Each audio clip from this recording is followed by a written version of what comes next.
ओम साई राम सभी को। बाबा को मेरा कोटि-कोटि प्रणाम, सभी साईं भक्तों को मेरा प्रणाम। मैं बाबा के स्वप्न दर्शन से जुड़ी कुछ एक्सपीरियंस बताना चाहती हूँ। तो इसकी शुरुआत हुई थी पहले साल इस साल के पहले दिन से। एक्चुअली जब 1 तारीख था तो पहला जनवरी था, उसी रात को फैमिली में बहुत सारे प्रॉब्लम चल रहे हैं, तो उसी सिलसिले में मेरे और मेरे पति का कुछ मनमुटाव हो गया, एक छोटा-मोटा सा झगड़ा हो गया। तो मन बहुत उदास था, नया साल आ गया था, फिर भी मन बहुत उदास था कि इस सिचुएशन से कैसे निकले। बाबा से बात करती रहती हूँ, बोलती रहती हूँ बाबा से। तो 2 तारीख को क्या हुआ, सुबह बाबा ने जो मैसेज भेजे थे, जो संदेश भेजे थे मंजू दी के थ्रू, तो वहाँ पर लिखा था मैं तुमसे बहुत जल्द मिलने आ रहा हूँ और उस संदेश में बहुत कुछ लिखा था। तो मैं सारा दिन बाबा से बोलती रही कि बाबा आप बोले हो आज कि आप मिलने आओगे। मैं सारा दिन इंतज़ार करती रही। फिर शाम को थोड़ी-सी प्रॉब्लम हो गई मेरे पति और मेरे में थोड़े वो बात को लेकर पिछले दिन के बात को लेकर तो बहुत बहुत अपसेट था। तो बाबा से बात कर रही थी और बोल रही थी बाबा प्लीज़ कोई रास्ता दो, प्लीज़ कोई रास्ता बताओ। तो उसी रात को वो संडे था उसी रात को मंजू जी के साईं बाबा एक्सपीरियंस चैनल में सीमा मैम ने एक एक्सपीरियंस डाला था अपना जो एक्सपीरियंस में वो सुखमनी साहब का और जपजी साहब का पाठ के बारे में सीमा जी ने बताया था। तो उस पाठ से क्या-क्या लाभ होता है, कैसे करना होता है उस पाठ को, तो वो सब लिखा था। तो मुझे लगा बाबा ने यही रास्ता रास्ता सुझाया है मुझे। तो अगले दिन सोमवार से मैंने वो पाठ करना शुरू कर दिया। जैसे-जैसे सीमा जी उसमें गाइड किए हैं, वैसे-वैसे पाठ करना शुरू कर दिया। तो सिर्फ़ एक बात बोल देती हूँ मैं मुझे माइग्रेन और साइनस दोनों प्रॉब्लम है, तो सीमा जी ने बोला था कि सुबह उठ के नहाना पड़ता है उस पाठ के लिए। नहाओ तो बेटर है, तो मैं नहा नहीं सकती। पहले दिन मैं नहा के पाठ किया तो मेरा सर भारी हो गया था, सर्दी लग गया था बहुत सिर में दर्द हो रहा था, तो अगले दिन से मैं नहीं नहा रही थी। फिर जब सुबह उठ के पाठ करती थी, तो कपड़ा-वपड़ा चेंज करके हाथ-मुँह धो के दिया जला के जल प्रसाद रख रख देती थी बाबा के सामने और वो गंगा जल थोड़ा लेके अपने सर पे ऐसे छिड़काव कर लेती थी, फिर वो पाठ सुनने बैठ जाती थी। ऐसे-ऐसे चलता रहा। तो 3 तारीख को मंजू दी के बेटे का बर्थडे था, तो उसमें ना वो बाबू ने एक शिवलिंग बनाया था बर्फ से। तो वो इतना सुंदर था शिवलिंग, तो उसको जब मैंने देखा था, मैंने बोला बाबा आप कितने सुंदर लग रहे हो बाबा, एकदम क्या बोलूँ आइस से बना हुआ एकदम सफ़ेद वाला बच्चे ने बनाया था, इतने छोटे बच्चे ने, कितना सुंदर रूप निखर के आया है उसका। मैं मंजू दी को बोलूँगी उसका एक तस्वीर इस वीडियो में डालने को। तो वो देखकर ना मैं दिल से एक बहुत अच्छा वाला फीलिंग्स आया, बाबा आप कितना सुंदर लग रहे हो बाबा।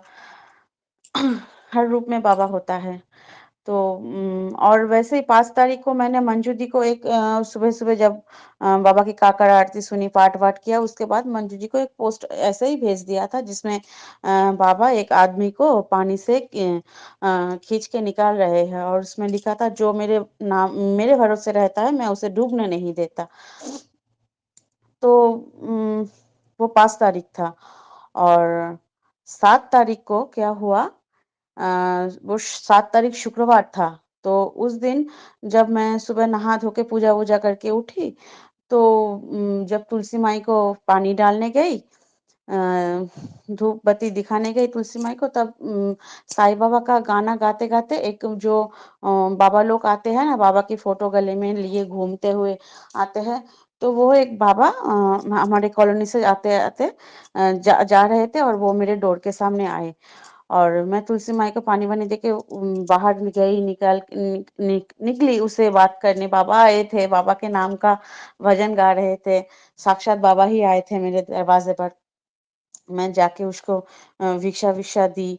प्रणाम वणाम किया, उसको बोला बाबा के बारे में। तो जब उसने मुझको भिक्षा देके जब मैं रिटर्न आ रही थी प्रणाम करके बाबा को, तो उसने मुझे बुलाया, बुला के बोला इधर आ। मैंने बोला क्या है बाबा? मुझे बोला तू अपने हाथ दे। तो मैंने अपना हाथ दिया, हाथ दे के क्या हुआ, वो एक रुद्राक्ष मेरे हाथ में रख रख के गई है, रख दी। और रख के बोली ले, ये शिरडी शिरडी का रुद्राक्ष है, बाबा ने शिरडी से तेरे लिए भेजा है, ये तू बहुत जल्द शिरडी जाने वाला है, तो ये बाबा ने तेरे लिए भेजा है अपना आशीर्वाद।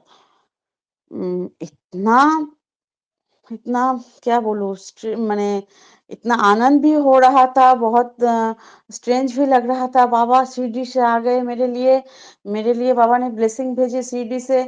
इतनी खुशी हो रही थी, इतनी खुशी हो रही थी। तो तो वो मैंने पूजा के स्थान पे रख दिया। और मेरे पास भी ना इस साल ही बाबा के जो महासमाधि दिवस था, उसी दिन हमारे पड़ोसी उससे 2 दिन पहले वैष्णो देवी घूम के आए थे वो, तो वहां से ही एक माता जी का, दुर्गा माता जी का सिक्का वो मुझे देकर गई। बाबा दुर्गा रूप में मेरे घर में आए, और वो भी महासमाधि के दिवस। और इस साल का महासमाधि दिवस एक कुछ खास ही था, जो उसी तारीख को और उसी दशहरा के दिन ही पड़ा था। तो उसी दिन बाबा मेरे घर दुर्गा रूप में भी आए। इसका पिक्चर मैं शो कर रही हूँ। और ये 9 कॉइन्स है, ये मंजू दीदी ने मुझे बोला था एक बार वीडियो में कि 9 कोई भी कॉइन रख के आप साई लक्ष्मी जी की पूजा कर सकते हो। तो एक साथ रख के मैं पूजा करती हूँ इन सबको। तो जो अगले दिन का जो सुबह था, तो सुबह में जब मैं पाठ करने उठी थी, तो हमारे यहाँ पड़ोस में एक श्री कृष्णा जी जगन्नाथ जी का मंदिर है, हमारे कॉलोनी के सामने ही एक मंदिर है। तो वहां से जब ब्रह्म मुहूर्त होता है, तो वो लोग बीच बीच में क्या होता है, वो गोपाल जी को गोद में लेके उसको हमारे यहाँ नगर कीर्तन बोलते हैं, उसको घुमाने ले जाते हैं, सैर कराने ले जाते हैं भोर रात्रि को। और हरे कृष्णा महामंत्र का वो भजन गाते हैं। तो उसी समय जब मैं वो पाठ करने बैठी थी, तो हमारे सामने से ही वो गुजर रही थी। कॉलोनी के सामने से, मेरे घर के सामने से वो हरे कृष्ण हरे राम राम राम हरे हरे ऐसे करके भजन गाते गाते वो जा रही थी। और उसी समय वो मस्जिद का आजान आजान की आवाज सुनाई पड़ी। उसी समय मस्जिद में आजान हुई, और यहाँ मैं जपजी साहिब का पाठ सुन रही थी और दिल में साई नाम हो रहा था। देखिए बाबा कितना सुंदर बोलते हैं कि सबका मालिक एक है।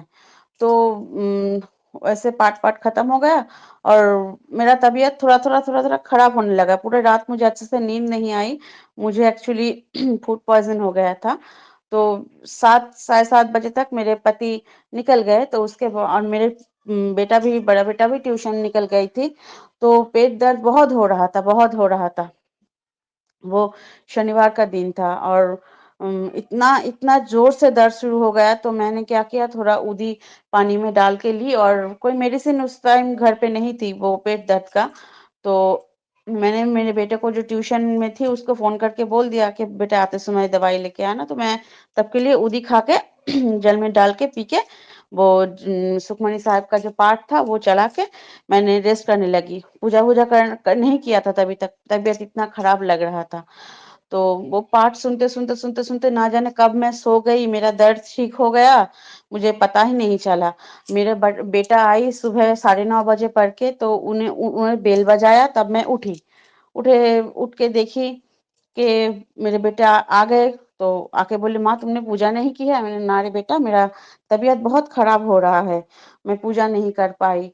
और मैं बताना भूल गई थी, मुझे बीच में 2-3 बार वॉमिटिंग हुआ था, और वो लूज मोशन भी हो रहा था, तो उसके वजह से मेरा तबीयत बहुत खराब होने लगा। तो ब्रेकफास्ट भी नहीं बना पाई थी। मेरे पति को और बाबा को फिर सुबह चाय का भोग लगा दिया था, मेरे पति चाय खा के निकल गए। तो मेरे बेटे ने बोला कि आप बाबा को ब्रेकफास्ट नहीं दिए हो?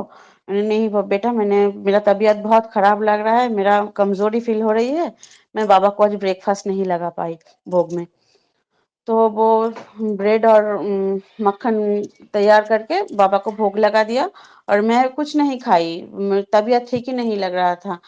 तो वो मेरा बेटा बोली कि माँ दवाई लोगे? मैंने बोला नहीं दवाई नहीं लूंगा, मैं उदी ले लेती हूँ। फिर मैंने और एक बार उदी ली।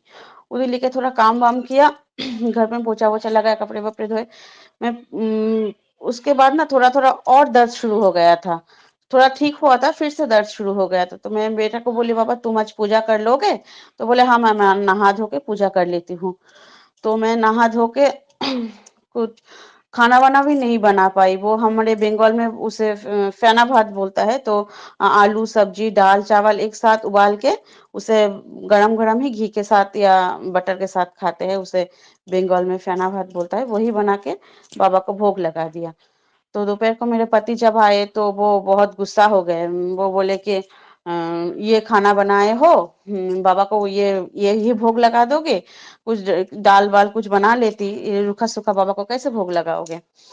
तो मेरे बेटे भी तब बोली कि बाबा सुबह सुबह माँ ने नाश्ता नहीं बनाया, माँ का तबीयत खराब था, सुबह भी बाबा को ब्रेड खिला दिया।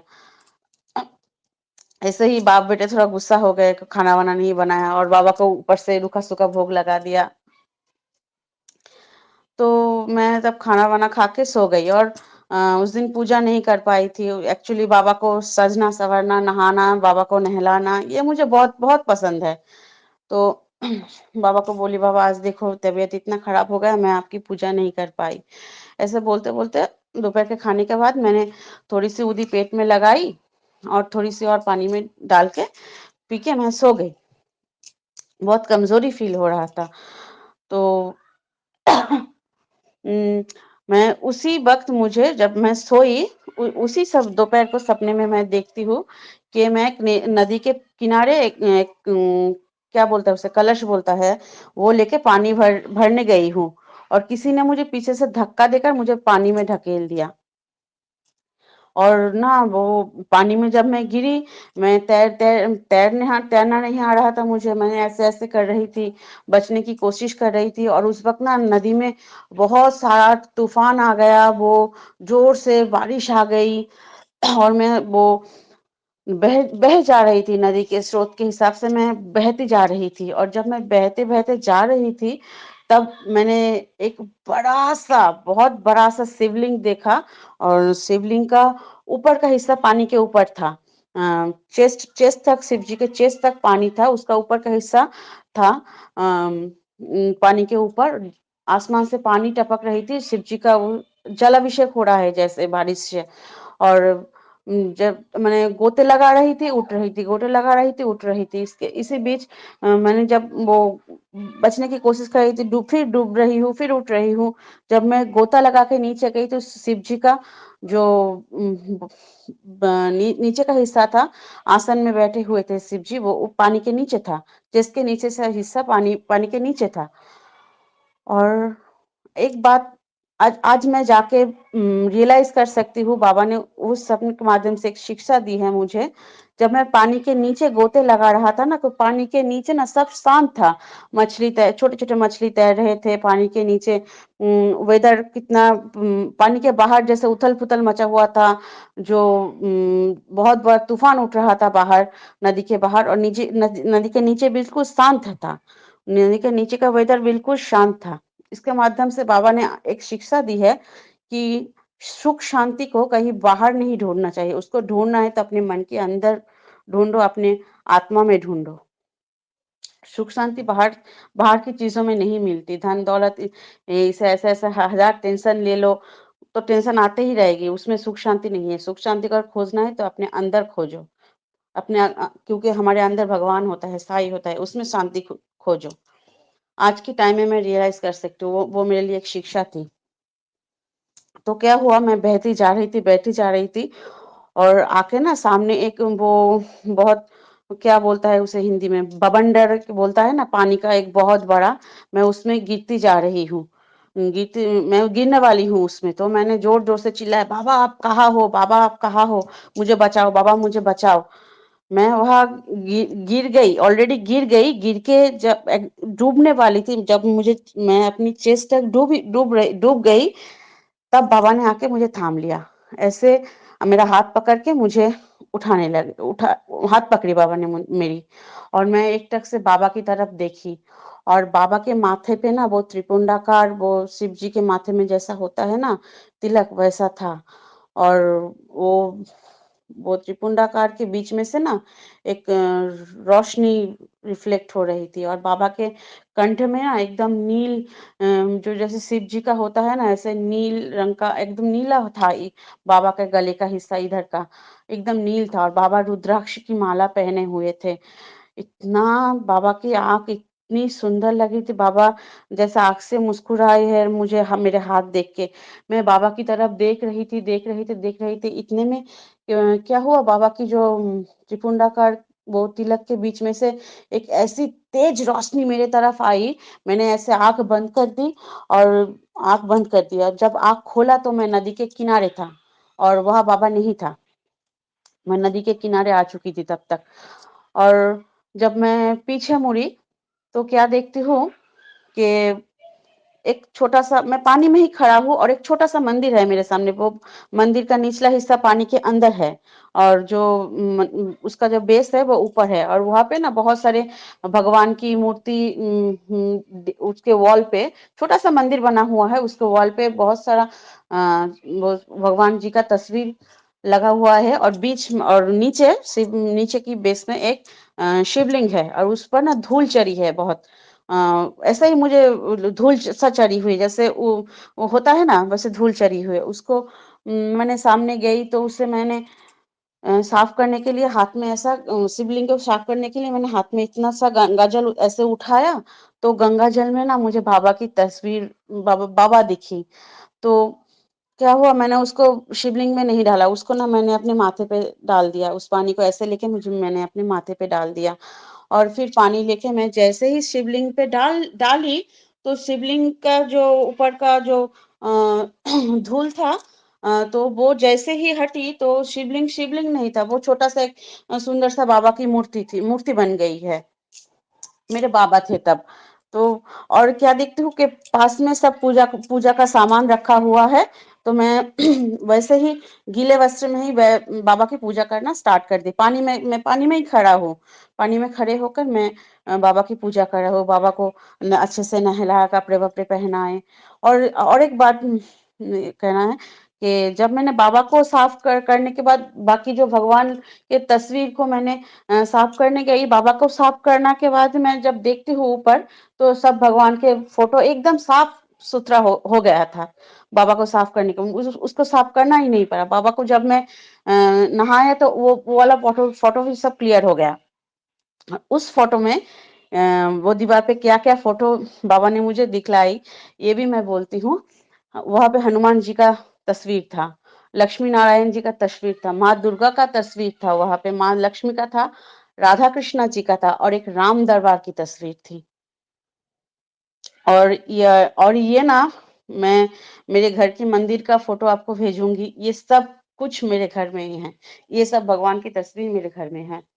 और मेरे पास कोई शिव जी का फ़ोटो या शिवलिंग नहीं है, बस एक कैलेंडर मेरे घर में है, उसी में मैं धूप दिया करती हूँ, और बाबा का जो छोटा स्वरूप है, उसमें जब मैं पानी डालती हूँ, तो वही मैंने ओम नमः शिवाय करके मैं बाबा को नहला लेती हूँ। बाबा का पूजा कर लिया तो सब भगवान का पूजा कर लिया, ऐसा लगता है मुझे। संतुष्टि होती है, बाबा को पूजा कर लिया, बस मन शांत हो गया।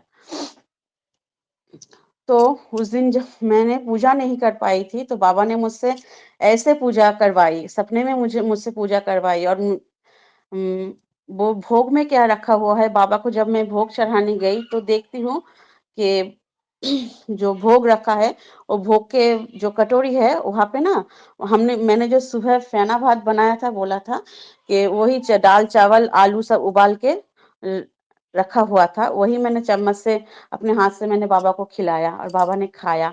और उस दिन की सुबह में संदेश में मंजू दी ने बोला था, बाबा ने मंजू दी से बुलवाया था, मैं किसी भी रूप में तुझसे मिलने आऊँगी, तेरा भोग स्वीकार करने आऊँगी। बाबा ने मेरा भोग स्वीकार कर लिया।